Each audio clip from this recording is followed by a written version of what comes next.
മുനമ്പത്തെ വക്കഫ് സമരം കേരള സമൂഹത്തിലുണ്ടാക്കിയ ചലനങ്ങൾ ചെറുതല്ല.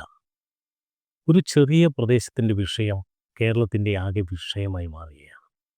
കേരള നിയമസഭയിൽ കേന്ദ്രം കൊണ്ടുവരുന്ന വക്കഫ് നിയമ ഭേദഗതിക്കെതിരെ സംയുക്ത പ്രമേയം പാസാക്കുമ്പോൾ ഭരണ പ്രതിപക്ഷ വ്യത്യാസമില്ലാതെ അതിനെ പിന്തുണച്ചതാണ്. ആ പിന്തുണച്ചവരിൽ കേരള കോൺഗ്രസ്സുകാരുണ്ട്. ക്രൈസ്തവ സമുദായം പാലൂട്ടി വളർത്തിയ അവരുടെ പ്രിയപ്പെട്ട കേരള കോൺഗ്രസ്.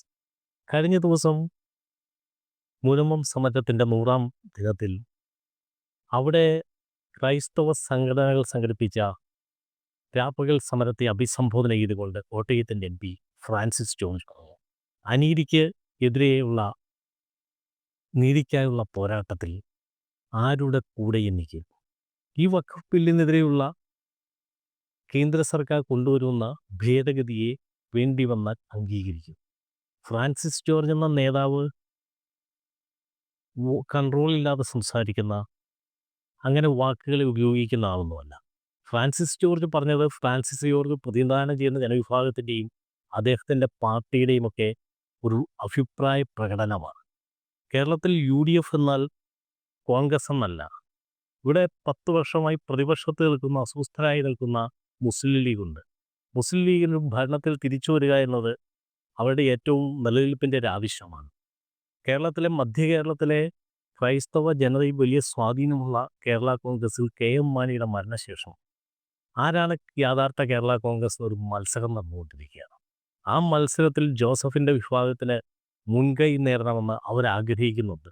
അപ്പോൾ ഫ്രാൻസിസ് ജോർജ് വളരെ ആലോചിച്ചുറപ്പിച്ചൊക്കെ തന്നെയാണ് പറഞ്ഞത്. പക്ഷേ മുന്നണി സംവിധാനത്തിൻ്റെ ഉള്ളിൽ നിൽക്കുമ്പോൾ കേരള കോൺഗ്രസ്സുകൾക്ക് അദ്ദേഹം പറഞ്ഞ വാക്കുകളെ ഭാഗികമായിട്ടെങ്കിലും ചില ഭേദഗതികൾ വേണമെന്നൊക്കെയുള്ള രീതിയിൽ സംസാരിക്കേണ്ട ഒരു അവസ്ഥയിലേക്ക് എത്തിയിട്ടുണ്ട്. കേരളത്തിലെ UDFിലും മുസ്ലിം ലീഗിൻ്റെ അപ്രമാദിത്വത്തെ അംഗീകരിച്ച് ഒരു ഭരണത്തിൽ വരുന്നതിന് മുമ്പുള്ള അവസ്ഥ ഇതാണെങ്കിൽ UDF ഭരണത്തിൽ വന്ന 5 മന്ത്രിമാരുള്ള ശക്തമായ ലീഗിൻ്റെ മുന്നിൽ മറ്റ് കക്ഷികളുടെ അവസ്ഥ എന്തായിരിക്കും? ആ അവസ്ഥ ഇപ്പം മുൻപത്തെ ജനങ്ങൾ ആദ്യം മനസ്സിലാക്കേണ്ടത് കേരള സർക്കാർ അവരെ വഞ്ചിക്കുകയായിരുന്നു. തൊട്ടപ്പുറത്ത് പറവൂരിൻ്റെ MLA ആയ VD സതീശൻ അവരുടെ ഒപ്പം നിൽക്കാനുണ്ടായിരുന്നില്ല. സത്യത്തിൽ മുനമ്പം വിഷയത്തിന് ആദ്യ അവസാനം അതിൻ്റെ ശക്തി പകർന്നിരുന്നത് ഭാരതീയ ജനതാ പാർട്ടിയാണ്.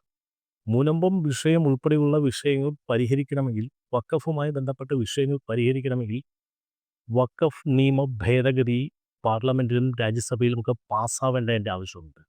ആ ആവശ്യകത കേരളത്തിലെ പൊതുസമൂഹം ചർച്ച ചെയ്യ തുടങ്ങിയെന്നാണ് ഫ്രാൻസിസ് ജോർജിൻ്റെ ഈ പ്രസ്താവനയിൽ നിന്ന് മനസ്സിലാകും. അദ്ദേഹം പറഞ്ഞ വാക്കിൽ നിന്ന് തകിടം പറഞ്ഞിട്ടുണ്ടായിരിക്കാം.